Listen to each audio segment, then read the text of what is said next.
Hey guys, it's Dave. Today we're going to talk about priming and why it's important. The reason it's important is because with certain medications, based on their delivery system, you need to prime the unit or the device either before each use or on a regular basis, or you will not get the right amount of medication into your system. Now, the main thing we're going to look at is inhalers. The first one is an albuterol inhaler.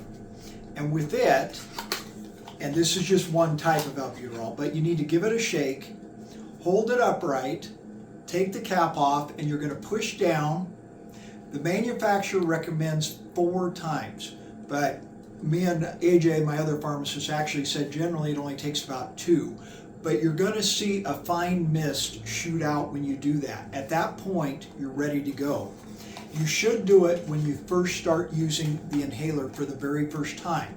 After that, you don't need to do it unless you don't use your inhaler on a regular basis. If a month goes by before you use your inhaler, you should do it again to make sure you're getting the drug into your body. Another one is a nasal spray. This one's ipratropium. The main one that I usually see is fluticasone. With this one, again, a little shake, but you want to take the cap off, hold it upright, give a push, and you should see it squirt up. Generally with that, it's only going to be 1 to 2 times. You're only going to need to do that one when you first get the prescription home, and then really you shouldn't have to do it again, but if it sits around the house maybe a couple of months, might be a good idea for you to repeat that too. Something else is a Pulmicort Flexhaler. With this one, it works a little differently, but it still needs to be primed. I can't open this up to show you, but you turn it to the left, turn it to the right until it clicks, and then back to turn it to the right, then back to the left until it clicks. When you hear that click, it's primed and it's ready to go. And another one would be a Symbicort or the generic. The generic is the same color box. It has a generic name on it. It's green if you're using the 80. With the Symbicort, it's similar to the albuterol. Hold it upright, give it a little shake, hold it upright. With that, 1 squirt or 1 push down is all that it takes, okay? You do that for the very first time when you get it out of the box, and then you don't have to do that one again unless you haven't used it for about 10 days. Then you want to repeat it. Or if you drop it. If you drop it, it messes the mechanism up, and you would want to do that as well. Another one, and I don't have the example with me here, but is insulin pens.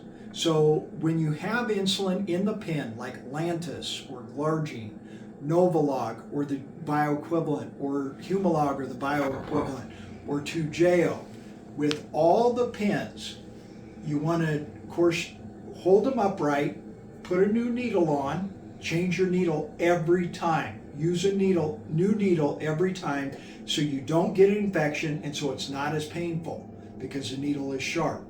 Put the new needle on. Dial that pen to 2 units. Give it a tap on the side.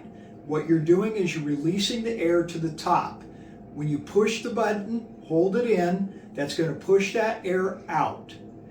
When you see a couple of drops of insulin, you're fine. You're ready to go, it's primed. If you do not see any insulin come out of the end of your needle, change needles, something's wrong with the needle or how it's screwed in, and do it again. 2 units, tap it, press up, you should see insulin come out.